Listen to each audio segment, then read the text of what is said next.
Thanks, everyone. Hi, folks.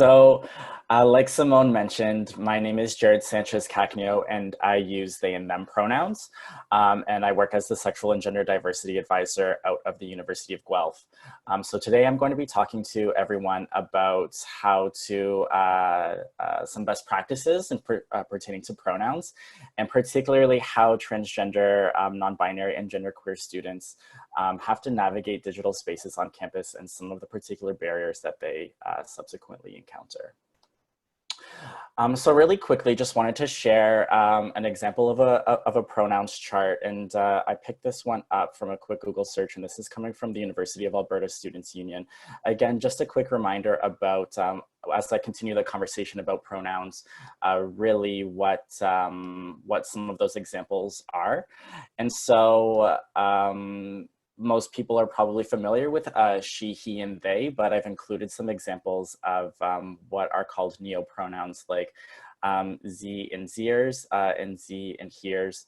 And so if folks are interested in learning more about neopronouns, I would suggest they do some learning, and there's lots of really great information online about some of that content. So really jumping in immediately around some best practices pertaining to pronouns and how we can really integrate these within our practices. And these are some of the things that I use particularly in my practice when working with LGBTQ2IA+ students. And so the first one is really share your pronouns with others when first meeting them if you're comfortable. So the reason that this is really important is that this creates a space for other people to also respond back with their pronouns and share those with you in turn. Similarly, I encourage folks to use gender neutral pronouns or simply someone's name if you don't know the particular pronouns that they use. And so when I say gender neutral pronouns, really what I'm meaning is they or them, or again, using their name rather than assuming that someone uses he or she based off of their name or based off of their gender expression. Another really key piece is really we should be asking, if we're asking someone their pronouns, we should really be asking every single person that we meet and not necessarily just the person that looks trans. And so again, we do this to avoid assumptions about the different pronouns that folks use, but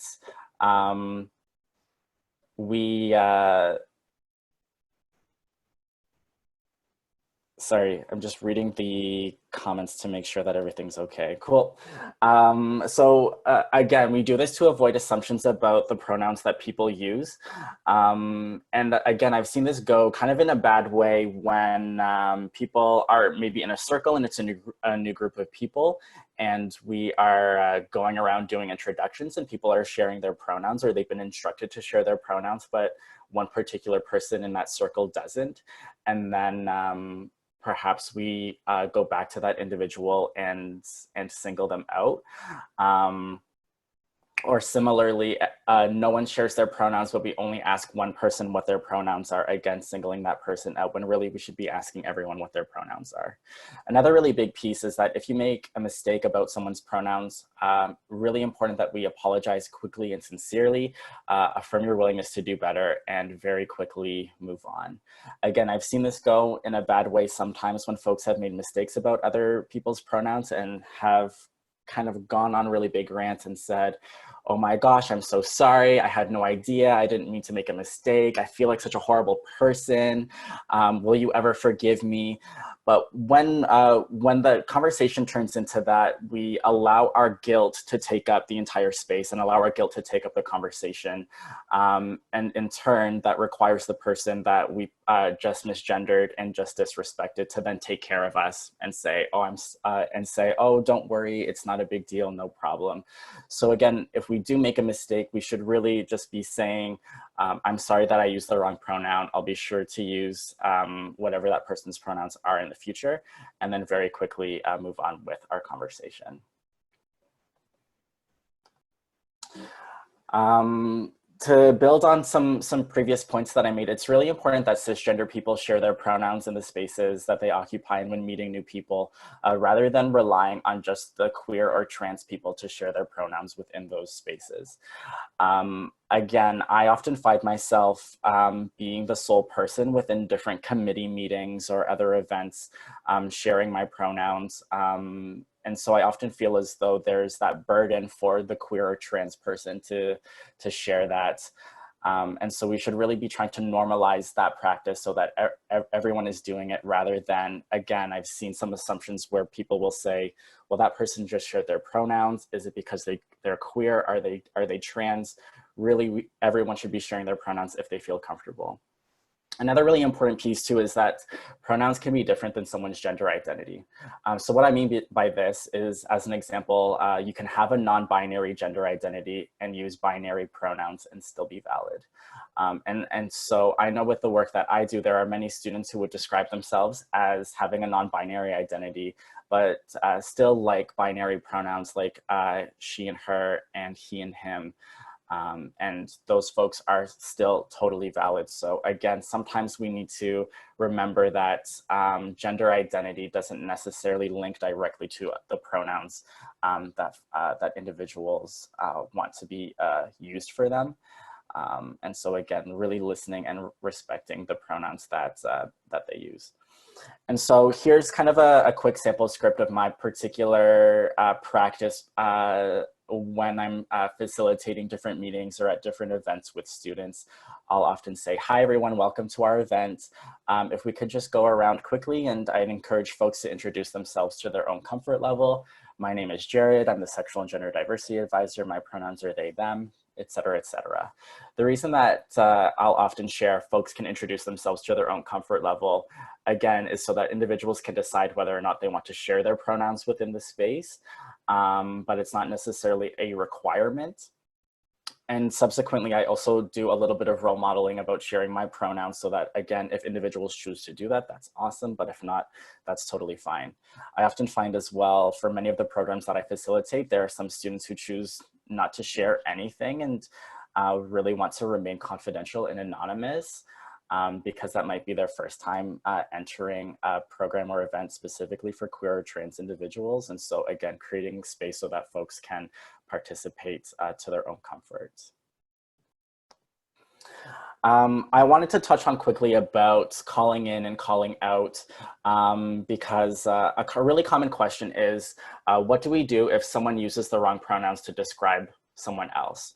So really this example is, you might be in a conversation with a colleague describing a student that both of you know, and your other colleague uses the wrong pronouns to describe that student. And so really it's important to consider the following questions, particularly, is the person who was misgendered out about their identity? The reason that this is a really important consideration is that there are many students who navigate different levels of outness depending on their relationships with people in the different spaces that they frequently occupy. So really important to consider, if I do correct someone when they are using the wrong pronouns to describe someone else, will I be accidentally outing that individual to that person? And subsequently, really important to consider whether or not you have permission to correct others on their behalf. And so sometimes it can be really helpful holding a conversation with folks about, hey, if someone uses the wrong pronouns to describe you or to talk about you, what might you like me to do when that happens? And so oftentimes folks will say like, yes, please like correct others, or maybe they're still navigating something related to outness. And so might be willing to potentially tolerate not everyone knowing about what their pronouns are. So generally, again, a sample script, my practice when this has happened, and I've held those conversations with students and about talking to particular staff, I will just casually say, oh, I heard you say, refer to the student as he, him. Actually, the student's pronouns are they, them. And then again, really quickly moving on from there. Oftentimes we see pronouns within our work manifesting on asking questions on forms or either through demographics or different intake forms. And so some general best practices related to this. The first piece is that when we're asking folks for their pronouns and forms, it's really important that we make these fields optional. Again, because there are many folks who maybe don't know what their pronouns are and are still kind of questioning and navigating that. So when we have those optional fields, again, it creates that space. Oftentimes we need to leave it as an open text box. So sometimes there will be like a drop-down menu or choose one, rather leaving it open so that people can enter as they would like that to appear. And really importantly, when we're asking folks for their pronouns, letting them know what those are going to be used for. So if we're making a name badge for participants for our event, letting them know that the name and pronouns that they enter within our form are going to be used to generate their name badges. And so that piece might be really important to folks as they think about what information they'd like to share with others. I have some really quick examples around some of my own professional practice, so including my pronouns on my business cards, within my email signatures. We have buttons with pronouns on them at our different events that we let folks, if they desire, pick those up and wear those. And then other spaces that you can share your pronouns on your office door, on different departmental websites and staff directories. I've seen folks include it in course syllabi. And then even at events, folks can write their pronouns into blank name tags. So really quickly, just to touch on some really key points about navigating digital spaces, particularly name changes, email address changes, class lists, and some considerations for students who are also employees. So at many institutions, students do have the capacity to change their name at their institution without requiring any legal documentation. And if you're not familiar with this, like Tamir had said, I would encourage you to do some exploration. There are some considerations and limitations that sometimes manifest with these processes. So students might encounter problems in terms of student loans, banks, if a student has to get a police record check for a course. If there's a discrepancy between a student's health card and the name that they're using at the institution, they might be what's called dead named at Student Health Services. And particularly, I've found this time of year, students are navigating transcripts and grad school applications with the different names that they use at their institutions and the name that they're using to apply to other schools. Another really big consideration is that there are often barriers for this process, particularly for international students. For example, when they go back home and then try to re-enter Canada, if their confirmation of enrollment letter has a different name than the one that's on their passport, that can lead to some potential barriers for them. This is the quick example of the snippet from U of G's change of given name and our gender identity form. But again, I would encourage folks to take a look around and see what your institution has and what's possible. Similarly, email address changes are really important for students. Oftentimes these processes are not very clearly communicated. So I would encourage folks to maybe take a look around just so that we have some knowledge around, if we have a student asking us about this, what might be possible for them. Particularly when students change their name within the institution, there's an element of timeliness to this. So I know that some students choose to do this before the start of the semester so that their name appears correctly on class lists rather than doing it mid-semester. And then generally for students that are employees, some particular considerations are when students have to submit employee data forms, what name is required to be submitted? Is it their legal name or their name at the institution? Do students have to disclose their sex?